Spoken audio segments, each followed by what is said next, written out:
Welcome to Storyflix. In this video, we will explain Central Intelligence. This film tells the story of a fat boy who is always bullied by his friends suddenly becomes a world-class CIA agent. Will the reunion of two friends stop a great crime?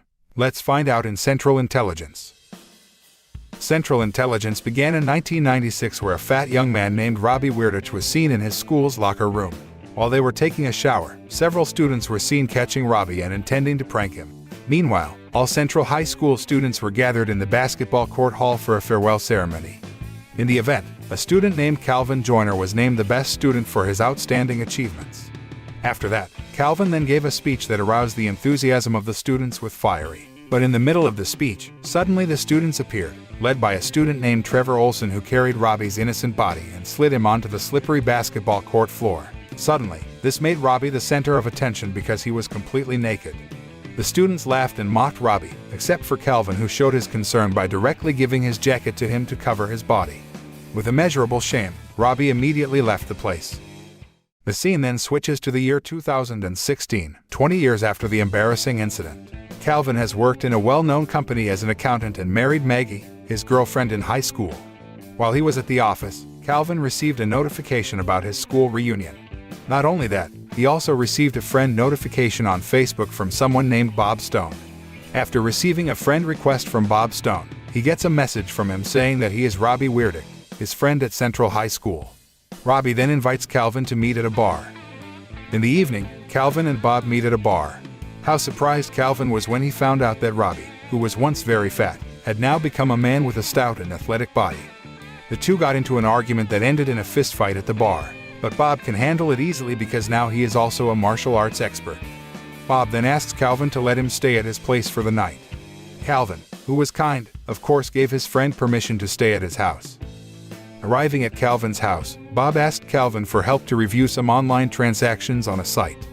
He finds auctions and offers for bank accounts containing millions of dollars destined for the mafia and other criminal organizations. The auction or bidding of these accounts will end in 14 hours. Calvin's laptop hangs when the two try to find out about the auction. He asked Bob about the auction site, but Bob answered convolutedly as if he was hiding something. Bob then spent the night sleeping on the sofa. Calvin was ready to go to work the following day, while Bob was still sleeping. Not long after, there was a knock on the door, and when he opened the door, he was startled by the appearance of several CIA agents. A female CIA agent named Pamela Harris said that they were looking for a fugitive named Bob Stone. Calvin then tells the CIA agents that Bob is at his house. However, when the CIA agents went inside, Bob had disappeared somewhere and the room was tidy. Agent Harris says that Bob Stone was a CIA agent, but he trespasses by stealing information about the existence of an auction site for bank accounts containing millions of dollars and intends to sell them to the mafia. Not only that, he is also suspected of having killed his partner, Phil, when they were both on a mission to get the information. Calvin, who just learned the truth about Bob, finally decides to help CIA agents catch him. Agent Harris uses Calvin to lure Bob out of hiding. They set the plan in Calvin's office. Sure enough, Bob immediately called Calvin in his office and asked him to meet downstairs. The CIA agents immediately rushed downstairs to arrest Bob. But as it turned out, it was all Bob's ploy. When the CIA agents leave Calvin alone in his room, Bob appears and tells Calvin he needs his help. But Calvin, who thinks Bob is a bad person, doesn't want to help him and informs the CIA.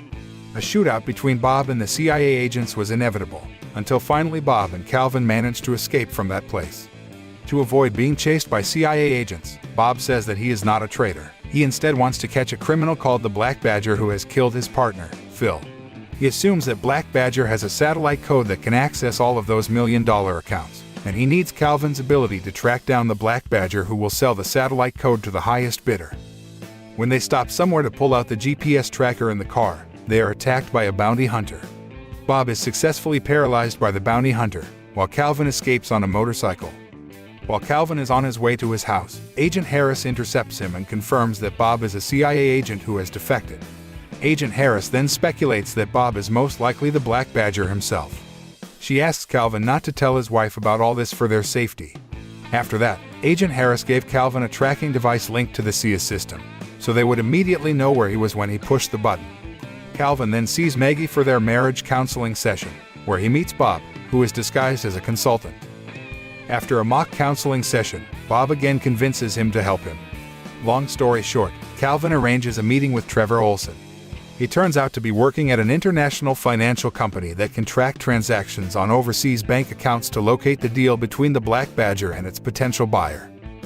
Olson, who used to bully Robbie because of his obesity, is not afraid to see Robbie, who has now turned into a burly and tough man. After meeting with Olson, Calvin is contacted by Agent Harris, who threatens to arrest Maggie if he fails to help them catch Bob. Calvin was forced to betray Bob and told their location so that CIA agents immediately came and arrested him. Bob is captured and taken to a secret CIA hideout. Agent Harris tries to dig up information about Phil's murder and the Black Badger, but Bob was silent. Agent Harris then tortures Bob to get him to confess, but her efforts were also fruitless. Bob still didn't open his mouth. Calvin, feeling sorry for Bob, decides to help him escape. They then manage to catch several CIA agents and escape from there. Without further ado, Calvin immediately entered Olson's account and transaction codes on the CIA's tracking device. He learned that the deal would take place in Boston's underground parking garage. Calvin then helps Bob steal the plane and they fly straight to Boston. Arriving at the parking building, Bob asked Calvin to wait for him outside, while he entered the meeting location alone. Not long after, Agent Harris, who also knew the location, entered the building. Calvin, who saw it, assumed that the woman was the Black Badger and intended to tell Bob.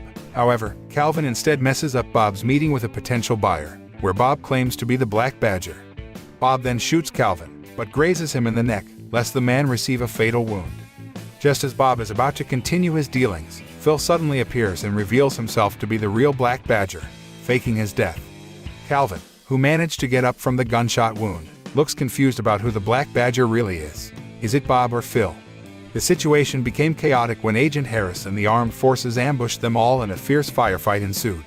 Calvin tries to retrieve the 2 flash drives containing Bob and Phil's satellite code lying in the middle of the battle. Calvin manages to retrieve it, but the mob boss, who wants to buy the code from Bob, realizes this and immediately chases Calvin in a car. Bob saves Calvin just before the mob boss hits him, and Bob manages to kill the mob boss. Calvin managed to escape and Phil followed him, until finally he was surrounded by Bob and Phil on a bridge. Phil tries to convince Calvin that Bob is the real Black Badger and asks him to hand him the codes. Bob, who felt disapproved, then started shooting at Phil. While Phil and Bob are fighting, Calvin, who thinks Bob is the real criminal, picks up a gun and shoots him. But then Phil reveals that he is the real Black Badger and manages to take Calvin hostage. Calvin tries to free himself by doing somersaults, and when Phil's attention is distracted, Bob kills him by slitting his throat with lightning speed and throwing him into the lake. Bob then apologizes to Calvin for shooting him. He was forced to do this so that the mafia did not kill him.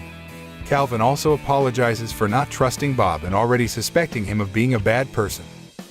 The scene shifts to show Calvin and Bob arriving on time for their 20th year high school reunion in a CIA helicopter. Agent Harris, who accompanied them, apologized to Bob for suspecting him of being a Black Badger and wanted him to return to work for the CIA. On the other hand, Calvin finally reconciles with Maggie and promises to mend their marriage. Afterward, Calvin reveals to Maggie that he hacked the voting system to elect the prom king and crown Bob Stone as the prom king at the reunion. Everyone looked confused because they didn't know Bob Stone, and finally it was revealed that he was Robbie Weirdicht, the fat student who had been humiliated by Olson and his friends at the school farewell party 20 years ago. Trevor Olson appeared, then tried to embarrass Bob again in front of everyone, but it was Bob who was different from Robbie now. He was able to defend himself and punched Olson to teach him a lesson. Bob then gave an uplifting speech in which he revealed that he is Robbie Weirdicht, who always strives to be better and overcome every obstacle. Not to forget, he also praised Calvin as his true friend. Bob then relives the embarrassing incident by taking off all his clothes. But now, everyone is in awe of his muscular and athletic body. He also meets Darla, the girl he had a crush on in high school, and asks her to dance. The film ends by showing Maggie, who is pregnant, and Calvin has joined the CIA. As a gift for his first day on the job, Bob picks up Calvin in a new Chevrolet Silverado and returns the jacket he gave him when he had an embarrassing incident at school, which he had been keeping all this time. The two friends finally leave to start their day as CIA agents.